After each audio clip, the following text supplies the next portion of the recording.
Well, here we go. This is a PowerPoint I've made called Infinitive Verbs to Present, Simple Present.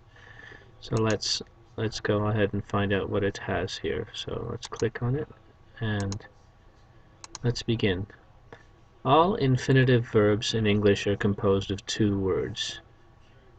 The preposition to and, of course, the base form of the verb. So here's an example.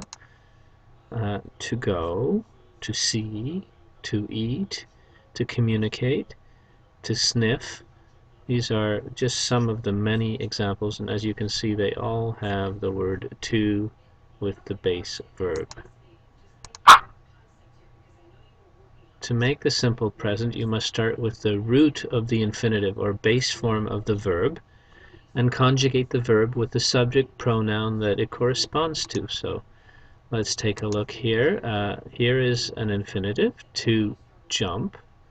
And when we remove the to from the jump, we now have the root of the infinitive or the base form.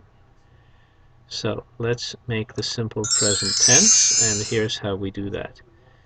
I jump, you jump, he jumps, she jumps, it jumps, we jump, you jump, they jump.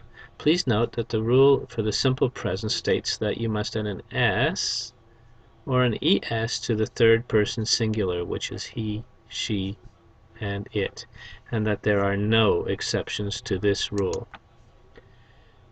There are two reasons for using the simple present tense. One is that something is a fact, and the other is to talk about a habit.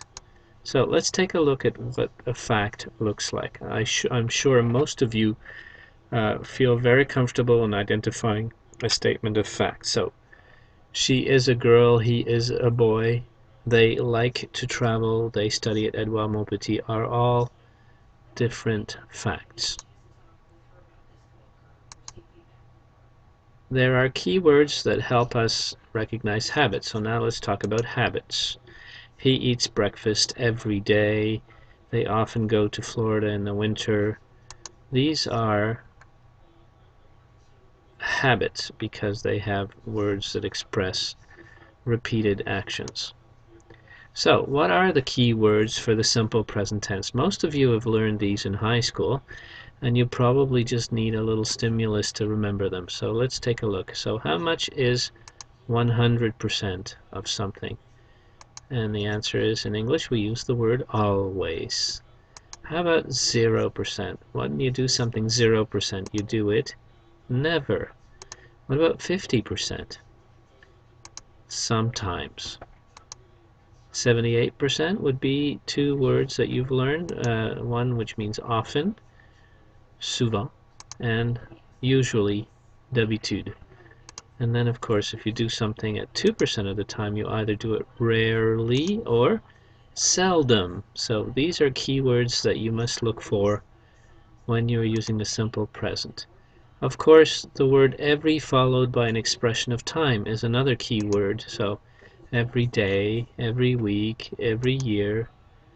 Something with a number like twice, 3 times, 4 times, 5 times, many times is also an expression of a habit. When you see one of these keywords in the present tense, you must use the present, simple present. And of course, frequency words that indicate a habit always answer the question in English, how often?